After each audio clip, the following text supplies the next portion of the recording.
इसके बैनर पर हम लोग गांव-गांव में जो निवेशक हैं उनकी भी एक टीम बनाएंगे। इससे क्या होगा कि उनका आंदोलन को आगे बढ़ाने में हम लोगों को मदद भी मिलेगी और मजबूती भी हम लोगों को मिलेगी। तो मैं समझता हूँ और बरसात हम लोग ग्राम समिति गांव में, वार्ड समिति शहर में हम लोग बनाए। और जैसा कि पूर्व में ही चर्चा हुई थी, केवल मैं याद दिला देना चाह रहा हूँ कि आने वाला जो पंचायत चुनाव है, ज़्यादा से ज़्यादा जनप्रतिनिधि गांव के अच्छे अच्छे लोग कैसे चुन करके आए, इस पर हम लोगों को ध्यान केंद्रित करना है। MP MLA का चुनाव तो अभी 2029 थोड़ा सा दूर है।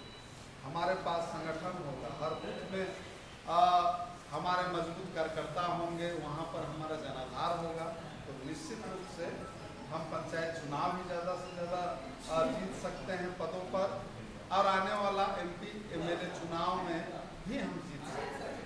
और जनता की आवाज़, जनता की लड़ाई इस तरह से मजबूत होगी। और लड़ाई तो हम लोग बहुत लड़े हैं, आपके बीच जो बैठे हैं, लड़ाई में ही, आंदोलन में ही अपना जीवन को खपा दिया। तो हम लोग भी अगर जोड़ा जाए, 1998 से हम लोग भी लगे हुए, मौजदारी भी नहीं था, अब तो पक गया, 45 साल हो गया। तो हम लोग का भी 25 साल हो गया, वर्षों जेल में कई मुकदमा फेस करना पड़ा, अभी भी मुकदमा ये चल रहा है।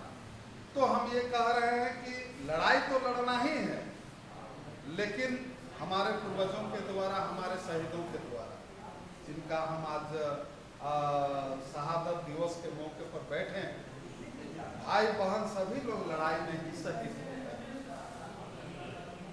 मतलब फूल आंदोलन के नायक सिद्धू कानू, चांद भैरव और फूलो झानो, इन्हीं की बहन सभी लड़ाई में ही मारे गए, अंग्रेजी हुकूमत के खिलाफ इन लोगों की लड़ाई। तो लड़ाई तो लड़ना ही है, आंदोलन तो हमें करना ही है, लेकिन आप ये समझिए कि जब तक राजनीतिक ताकत हम नहीं बनेंगे, हमारे भी बीच से MLA नहीं होंगे, MP नहीं होंगे, तब तक हमारी लड़ाई मजबूत नहीं होगी, जनता का हम ज़्यादा से ज़्यादा काम नहीं कर सकते। तो मैं आप सभी लोगों से ये कहना चाहता हूँ, हर बरसात हम ग्राम समिति बनाएंगे और सितंबर अक्टूबर में हम हर जिला में एक एक धरना कार्यक्रम, जो 13 सूत्रीय मांग को लेकर के हमारा कार्यक्रम था, आपका 9 जून को उस 13 सूत्रीय मांग को लेकर के, और कोई नया मांग अगर जुड़ जाता है तो कोई दिक्कत नहीं है, उसको भी हम क्षेत्रीय स्तर पर जोड़ लेंगे। हर जिला मुख्यालय में, झारखंड के 24 जिला में हम प्रयास करेंगे कि हम लोग को धरना कार्यक्रम करें सितंबर अक्टूबर माह में। और रोजगार और सामाजिक अधिकार अभियान एक देश में AIPF के बैनर तले चल रहा है। इसके जो मुद्दे हैं, जैसा कि रांची में हम लोग चर्चा किए थे, अपने डिमांड में भी हम लोग शामिल किए थे, देश में रोजगार और सामाजिक अधिकार सुनिश्चित हो, इसके लिए रोजगार और सामाजिक अधिकार अभियान का बड़ा सवाल जो है वो है देश के बड़े पूंजीपति, देश के बड़े पूंजी घराने, उनका मुनाफा पर समुचित टैक्स लगाई जाए। हम पूंजी पर नहीं टैक्स लगाने की बात कर रहे हैं, हम उनका जो मुनाफा है उस पर टैक्स लगाने की बात कर रहे हैं। इससे क्या होगा कि रोजगार जैसा सवाल, सामाजिक न्याय देने की जो सवाल है, इसको हल करने की दिशा में एक बहुत बड़ा कदम उठाया जा सकता है। बड़े पूंजीपतियों पर टैक्स लगाने की मांग है। शिक्षा, स्वास्थ्य और रोजगार की गारंटी हो इस देश के नागरिकों के लिए, ये है। झारखंड सहित पूरे देश में जितना भी खाली पद है, सरकारी पद, उसमें तत्काल उसको भरने के लिए कदम उठाए सरकार, ये है।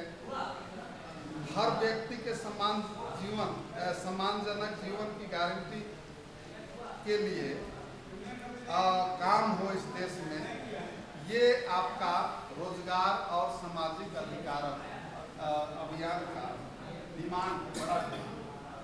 तो इसको लेकर के हम लोग प्रयास करेंगे कि झारखंड में 5 कमिश्नरी है, 5 प्रमंडल है, तो ठीक है, सभी जिला में ना सही, हम लोग सभी कमिश्नरी में, प्रमंडल में, जैसा कि हजारीबाग एरिया में भी अब हम लोग फैल चुके हैं, पलामू प्रमंडल में भी हमारा इन जगह में संगठन है, हमारा कोल्हान में भी संगठन अब हो गया है, हजारों लोग अब जुड़े हैं महिला मंडल और नॉन बैंकिंग वाले अभियान से।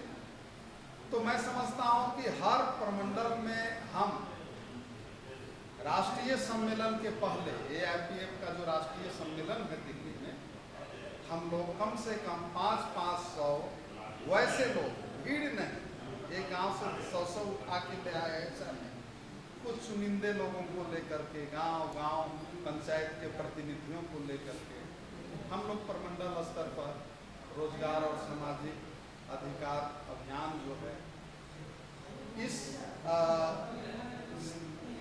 इस मुद्दे को लेकर के हम लोग प्रमंडल वाइज एक धारणा कहिए, सम्मेलन कहिए, संवाद कहिए, संवाद ही ठीक रहेगा, संवाद ही अभी कायम की जा रही है लोगों से, जन से। तो इस अभियान के लिए संवाद कार्यक्रम हम लोग झारखंड के 5 प्रमंडल में धीरे धीरे हम लोग आयोजित करने पर फोकस करें।